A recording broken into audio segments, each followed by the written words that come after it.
What's up, guys? Thank you for tuning in. Once again, I am here with another tutorial for you guys. Today I'm going to be showing you how to do a closure sew-in with no glue and no baby hairs. This is what this particular client prefers, as well as a few others. Her specifically because she plays sports. So the baby hairs and the glue is just not an option for her. Because, you know, sweating. What, baby? If y'all hear cartoons and babies talking, well, a baby talking, please excuse me. I gotta get it how I live right now, okay? It's a lot going on. So, yeah, so the glue on the closure is just not an option for her because she plays sports. So I'm just going ahead. I parted it down the middle already, and as you can see, I'm braiding right along her hairline. I try to braid as close to the hairline as possible. I'm gonna do a close-up so you can see what I mean by that in just a second. But these are like my anchor braids, I guess you can say, to stretch the closure out and get it as flat as I can.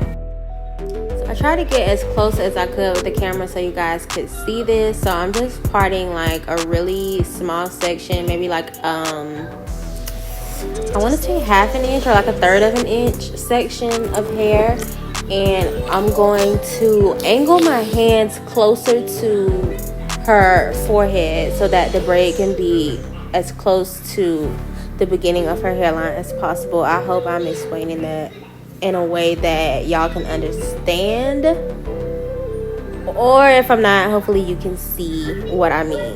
But see how there's like you can't see any hair in front of her braid. It's just skin and then braid. That's what your braid needs to look like for this process. I ain't talking to you, okay? Ow.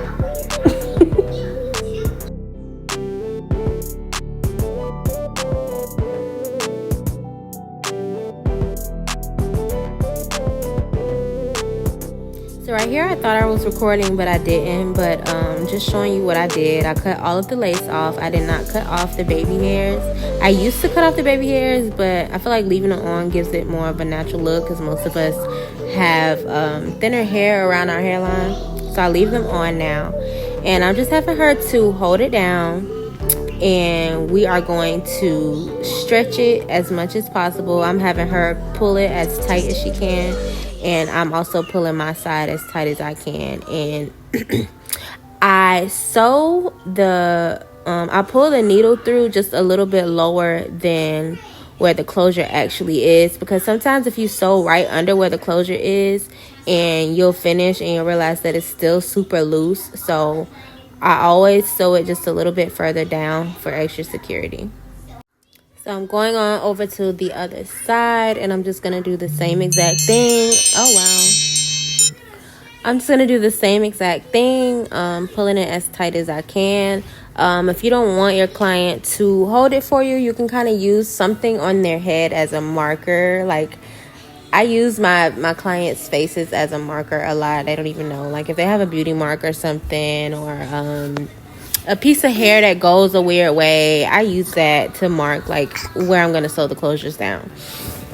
And I just came back to this side because it's still not as tight as I wanted it to be. So I'm just sewing this side down a little bit more. And then we're going to move on to the next part. Okay, so before actually sewing the closure down, it doesn't really matter if the part is directly in the middle or not. But once you get those two sides anchored down, you want to make sure the part is directly in the middle for this next step, or you will make a huge mistake that is just gonna be a headache to fix. So make sure the part is directly down the middle. And right now I'm feeling for that first braid that I made. So I'm parting like directly on top of the braid, and I'm trying to feel for it and make sure that that's what I'm feeling. And then I'm gonna go in and sew the closure down to those braids. So I know you can't see a braid, but that's what I am sewing through. I'm sewing through the lace and then through the braid to make sure that it's laying as flat as possible in the front. So this is why you want to angle that first braid that you do in the front of their head, because you want to make sure that the closure is, you want to make sure that it's skin and then closure, not skin, hair, and then closure. Unless that person wants hair left out in the front, you can do it that way. But this particular client doesn't like hair left out at all. So that's why I do it that way. And that's why it's super important to get that first braid as close to the hairline as possible. So I'm just going to go over to the other side and do the same thing. And you can't see it that good, but that's all right because y'all already saw me do it. Okay. I wasn't going to post this, y'all, because my client actually decided that she didn't want her hair styled in the end. She wanted to leave it in its natural state. And I wasn't going to post it because I was like, I couldn't finish. But first of all, baby, back up. That's number one. So I wasn't going to post it because I was like, it's not finished. But I was like, I'm just going to post it anyway, because I know that most people, my age or even just new stylists, they probably only know how to do this with glue, the frontal looking closures or whatever. So I was like, well, let me, show them how to do this way, which is the old way, how we started doing closures when closures first came about. A lot of people already know how to do this method, but some new hairstylists may not know how to do it. So I was like, let me just go ahead and post it anyway. Help somebody. Hopefully it helps somebody. So now I'm just going around the whole closure, sewing it down. One thing you do not want to do is sew the back of it down before you sew the front of it down, because it will slide back and you will have to undo the entire process in order for you to get it back where it was. So if you're going to do this method, take the exact same steps that I did in order for it to lay the way that it needs to lay. So now I'm just going to sew the hair in. I'm not showing much of that because this isn't, a sewing video. It's really just how to do the closure. So I'm just going to do that really quick and we'll get back to the top. All right, so we got everything sewn down. We got everything in place. Now it's time to finesse. Okay, it's time to finesse. If you're a hairstylist and you don't know how to finesse, I don't know how you getting by in life. Okay, I don't know. I don't know how you doing that, sis. But kudos to you. So we about to finesse to make this look as natural as possible. I'm starting by putting my dark chocolate kiss powder on her part. Don't be talking shit. It's gonna be cute in a minute. Just wait, okay? Just give me a second. So we're gonna go ahead and part it and hot comb these sections. I'm using my can't remember the name of it, wax stick. I'll put it in the description below. But I'm just parting sections and hot combing it. You kind of want to hot comb in a forward motion just a little bit so that the hair falls into the face, hiding that lace a little bit more than it's already hidden.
So I'm gonna go ahead and pull this back. I like to spray the lace with some of the black hairspray, the black spray dye, I think that's what it's called. I like to spray the lace with that. It's only like a little teeny tiny piece of lace, but I like to spray it anyway. It makes a huge difference in my opinion.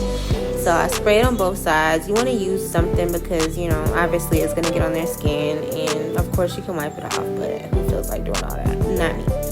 So I use some paper. I kind of put it up under there a little bit, and I spray the lace with the spray dye. This just makes it better blend in with the hair. It just looks like hair. So if the wind was to blow or anything like that, it just looks like hair, not lace. And I'm also going to go in and spray her part. Alright, so as you can see, it's looking super natural already. We're practically done because she didn't want it styled. Once again, I am going to insert a clip of what it would have looked like had she gotten it straightened, or, you know, what it normally looks like when she gets it straightened. And I'm also going to show you guys a close-up of what it looks like. So yeah, y'all, this is how you do a closure sew-in with no glue, no baby hairs, no excess lace in the front, no lifting with sweating, no, none of that. Just clean and simple.